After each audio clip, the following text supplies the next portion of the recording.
Bienvenue sur le blog. Je suis Rama Tagay, conceptrice de Media Training dans l'émotionnel. Aujourd'hui, je vous reviens avec un autre style de communication, une autre technique qui est le 11 gagnant.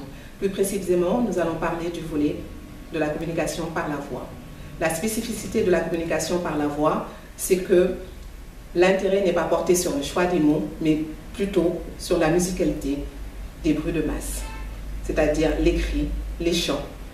Accompagné de mouvements d'ensemble comme là ou là, ce style de communication a un fort pouvoir de transmission d'émotions. Tout simplement parce qu'il agit comme un anti-stress sur l'équipe et leur permet de se surpasser parce qu'ils gagnent en confiance. Comme je le dis à mes élèves, l'union fait la force.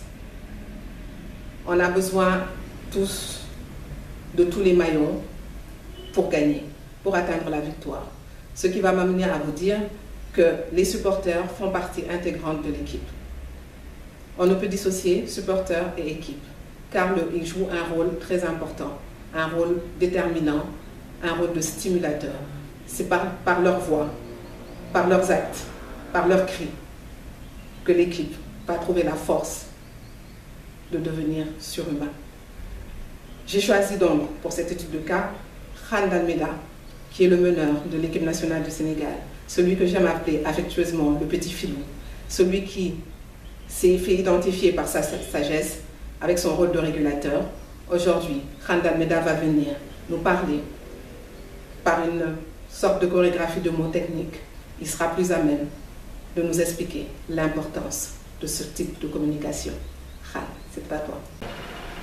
Bonjour, je suis Khan Dalméda, meneur de jeu du Sénégal, tout fraîchement rentré de Tunisie avec toujours cette petite boule au ventre de devoir inachevé parce que j'avais vraiment à cœur de ramener cette coupe au Sénégal.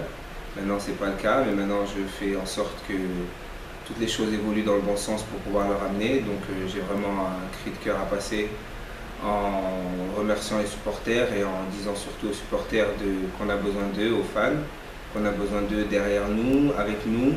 Parce que c'est pas tout seul, on parle souvent des 10 joueurs qui sont 12 joueurs qui sont sur le terrain en train de jouer, mais vraiment que les fans, on a besoin d'eux parce que c'est eux qui nous donnent vraiment beaucoup d'élan, beaucoup de souffle et vraiment l'envie de se surpasser. C'est vrai que quand on est sur le terrain, on dirait qu'on ne voit pas les fans ou qu'on ne les sent pas, mais on les sent vraiment leur présence, juste un regard qui fait penser à la patrie, à la nation, un bruit de tam-tam, n'importe quoi, un encouragement, une couleur du Sénégal. C'est vrai que ça nous motive beaucoup. Au lieu d'être à 100%, on est à 200 quand on voit des choses comme ça. Ensuite, c'est vrai que pour gagner, on essaie de tout mettre en œuvre pour gagner et je pense vraiment qu'on a besoin de cet apport de tout le peuple. Pas seulement de nous regarder à la télé, ça on a senti qu'il y a eu beaucoup de gens qui étaient derrière leur télé à nous supporter, mais le fait de les voir en vrai, donc vraiment se déplacer et essayer de tout faire pour remplir les stades avec les couleurs du Sénégal ou le plus de gens possible, ce serait quelque chose d'incroyable et je pense que ça nous aiderait à franchir un très grand pas. Par exemple, le match contre l'Angola, l'action de Antoine qui finit par je lui fais une passe ou je ne me rappelle plus exactement comment se finit le match.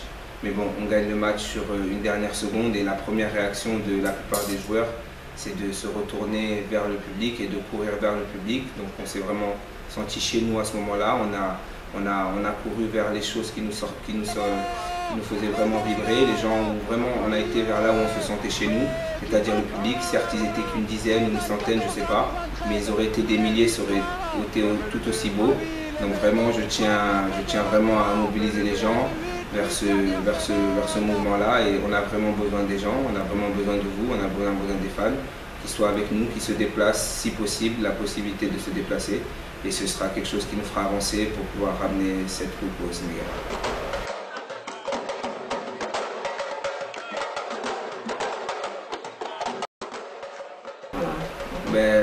Je remercie vraiment tout le peuple sénégalais pour l'amour qu'il nous porte et pour le soutien qu'il nous donne. Ça fait vraiment chaud au cœur et c'est ce qui pousse vraiment à revenir pour porter ce maillot national qui nous pèse sur le dos, mais au final quand on voit le nombre d'heureux qu'on fait, c'est toujours un plaisir de répondre à l'appel de la nation. Voilà, je remercie tout le monde. Merci.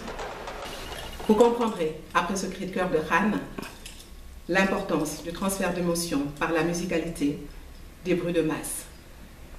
Ce style de communication est un plan très important pour l'élaboration d'un plan de communication pour toute personnalité publique, qu'elle soit sportive ou non, car agit comme un stimulateur pour l'atteinte de l'objectif commun qui est le succès. Je vous remercie de nous avoir suivis. Je remercie Khan Dalmeda d'avoir bien voulu nous faire part de ses sentiments. Et je vous dis à la semaine prochaine avec de nouvelles techniques de la communication au fond émotionnel et une nouvelle personnalité.